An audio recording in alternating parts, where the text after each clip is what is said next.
Hello everyone, Assalamualaikum. আজি লৈ আহিছো মই ইলিশ মাছৰ এটা ধুনীয়া সোৱাদ লগা ৰেচিপি। মই লৈ লৈছো 3 পিচ ইলিশ মাছৰ টুকুৰা আৰু এডোখৰ মূৰৰ টুকুৰা। যিহেতু আমাৰ ঘৰৰ সদস্য মাত্ৰ 3 জন, সেয়ে কমকে বনাইছো আৰু এয়া কেৰাহী পাতি ললো। কেৰাহী গৰম হোৱাত মই সৰিয়হ তেল মোৰ নিজৰ আন্দাজ মতে লৈ লৈছো আৰু ইয়াত 2টা পিয়াজ মিহি-মিহিকৈ কাটি মই এড কৰি লৈছো। এতিয়া এই পিয়াজখিনি মই গুলপীয়া ৰঙৰ হোৱালৈকে ভাজি থাকিম। ইলিশ মাছ হয়তো বহুতে ৰান্ধিব নাজানিবও পাৰে। প্ৰায় মানুহে ইলিশ মাছ আকৌ ফ্ৰাই কৰি লয়, ময়ো কেতিয়াবা ফ্ৰাই কৰি লওঁ, কিন্তু আজি ভাবিলোঁ মই কেঁচাই বনাম। কেঁচাই খোৱাৰ সোৱাদ এটা বেলেগ সোৱাদ হয় আৰু ফ্ৰাই কৰি বনালেও তাৰ সোৱাদটো বেলেগ হয়। কিন্তু মই আজি একেবাৰে কম মছলাৰেহে বনাই দেখুৱাম, কিন্তু খাবলৈ বহুত টেষ্টি হয়। আপোনালোকে ট্ৰাই কৰিব, সঁচাকৈ বহুত ভাল পাব।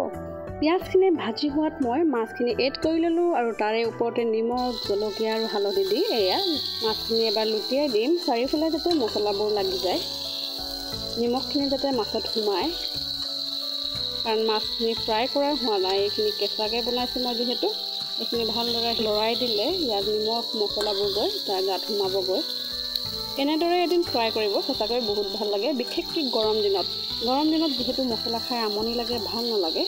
মই একেবাৰে চিম্পলকৈ বনাইছোঁ, মছলা নিদিয়াকৈ।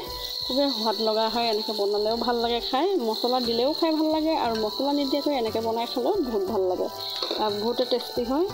মাছখিনি মই যিহেতু কেঁচাকৈ বনাইছোঁ, ভালকৈ সিজিব লাগিব। এতিয়া মই অকণমান পানী এড কৰি দিলোঁ, যিহেতু মাছখিনি কেঁচা সিজিব লাগিব। আৰু এয়া মই ঢাকন মাৰি দিছোঁ, এতিয়া অলপ সময় সিজক। এয়া সিজি হৈছে, এতিয়া মই ঢাকনি উদঙাই আকৌ এবাৰ লুটিয়াই দিছোঁ মাছখিনি। এটা ছাইড মছলা লাগি হালধীয়া আছে, এটা ছাইড কেঁচা হৈ আছে, লুটিয়াই দিছোঁ। দুই ছাইডে যাতে ধুনীয়াকৈ মছলাখিনি সোমাই যায়।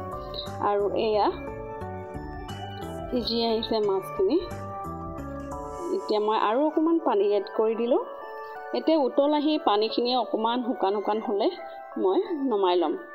সদায় মছলা দিয়ে বনাওঁ, আজি মই ভাবিলোঁ মছলা নিদিয়াকৈ জলকীয়া গুড়ি আৰু হালধিৰে বনালেও খাই ভাল লাগে। নহৰু দিয়া নাই, একো দিয়া নাই, অকল পিঁয়াজ, জলকীয়া গুড়ি আৰু হালধি, এইকেইটা সামগ্ৰীৰে মই আজি ইলিশ মাছৰ এই তৰকাৰীখন বনালোঁ। এইটো ষ্টাইলত অকল ইলিশ মাছ বুলিয়ে নহয়, আপুনি বেলেগ কিবা মাছো বনাব পাৰে, খুব ভাল লাগে।